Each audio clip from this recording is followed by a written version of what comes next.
Valisi Nomman idi. Nomman Kufənin valisi idi. Və o Kufədə elə bir hal yaratmışdı ki, insanlar onu sevirlər, o valini. Və insanların sevgisi Nommana çox idi və Nomman da Əhl-i Beytə hörmət yaraşdırdı. Yezid Lənətullah birinci Kufədə dəyişməkliyin əsas amili ortaya getirir və İbn Ziyadı Kufəyə bağlı edilir. Və bununla da Kufə tamamilə dəyişir. Yaxşı İbn Ziyad kimi idi, İbn Ziyad qan tökməyi, adam öldürməyi məşhur bir insandır. Ömər Səd kimi idi, qorxaq adam idi, amma döyüşlərdə adam öldürməyi məşhur adam idi. Şimir bu zülmə insanıdır. Və Kərbəlada biz görürük ki, Kufədə, Kərbəlada, Şamda Yezid bütünlüklə zalimləri ortaya getirir. Və Kərbəla məktəbi bizə anladır ki, bu yolda, bu zalimlərlə, qorxaqlıqla hərəkətə keçsək, böyük bir zəlalətə, rüsvaysılığa geçmiş olar. Həm dünya rüsvaysılığı və həm də ahirət. Dünyada rüsvaysılıq bax elə budur, bütün dünya bu günləri hər yerdə əzalarını edir. Başda Kərbəla şəhəri, əsas şəhidlərin ziyarətgahlarında yığılan böyük izdihamlar, milyonlarla insan bugün eşq karvanını yana salır. O məktəbi aşıyırlar, o məktəbi anlayırlar və dünya bu günləri zalim və zülmə baş eyləyənlərin dərsini keçir.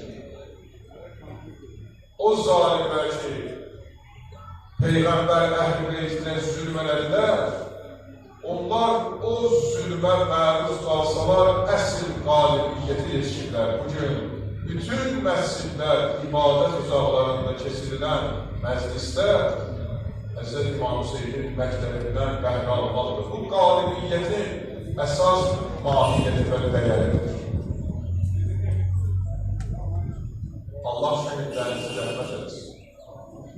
Hər biriniz burada iştirak edən insanlar Azərbaycan xalqının müharibədə canlarını fəda edən oğulların şəhadət məclislərində iştirak edən adamlarsınız.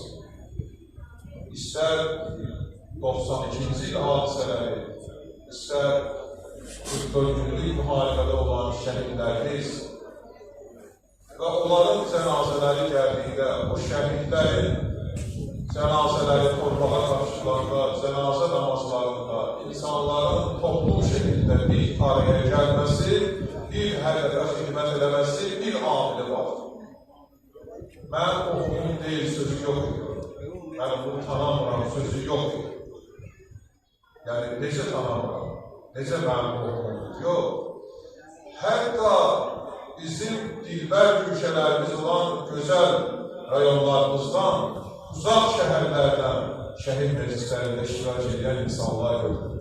Bunları bir hədəfə çağıran bir amildir, şəhadət. Və vətəni yolunda canlı fəda edən oğullarımızı cənazə namazlarında iştirak edəmək, onların ailələrinin yanında olmaq, onlara səbir təmkin etmək. Bu yol bizim Peyğəmbər Əhl-i Beytinə aparır. Biz o dərsi oradan almışıq. Çünki Həzrət İmam Hüseyin əleyhissalamın məktəbində dünyanın hər bir yerindən o məktəbi anlamaq üçün, o məktəbi dərk etmək üçün yetişdilər, gəldilər, iştirak edilər o məclisdə. Bugün də dünyanın hər bir yerində İmam Hüseyin ziyarətgahına gəlirlər. Millətindən, irqindən asılı olmayaraq, dinindən asılı olmayaraq, mən xaspərəz, yəhudicilik dinində olan valilər, hətta onların maniləri, nümayəndələri İmam Hüseyin ana ziyarətə gəlir. Yaxşı, bu sevgini yaradan kimdir? Bu isteği yaradan kimdir? Məgər onlar məcbur olurlar ki, ona gəlsin. Onlara hansısa bir insanlar deyil ki, ona gəlsinlər. Yox. Bu sevgini yaradan İmam yaratılır. Birinci, ikinci ise Allah insanların qəlbinə o eşki salır. O eşk insanların qəlbinə Allah tərəfindən həvadır. Allah insanların qəlbinə mərhəmət hissi yaratır. Hər bir insanın qəlbində var. Bir neçə gün bundan qabaq sosial şəbəkələrdə belə bir məsələ yazılmışdı. Bu yezidə yazılmışdı da talihdə ki, İmam Hüseyni öldürsün. Və məsələdə belə bir məsələ yazılmışdı ki, bu işi görməlidir, öz misyasını belə tamamlamalıdır. Çox dar bir düşüncə, çox axmaq bir fikir ortaya getirmişdi və tənqid olunmuşdu. Allah Teala ədalət prinsipləri var ki, Allah heç bir insan üçün yazmıyor ki, o zalim olsun. Allah bütün insanların qəlbinə mərhəmət hissi yaradır. Hər insanın qəlbində bu var.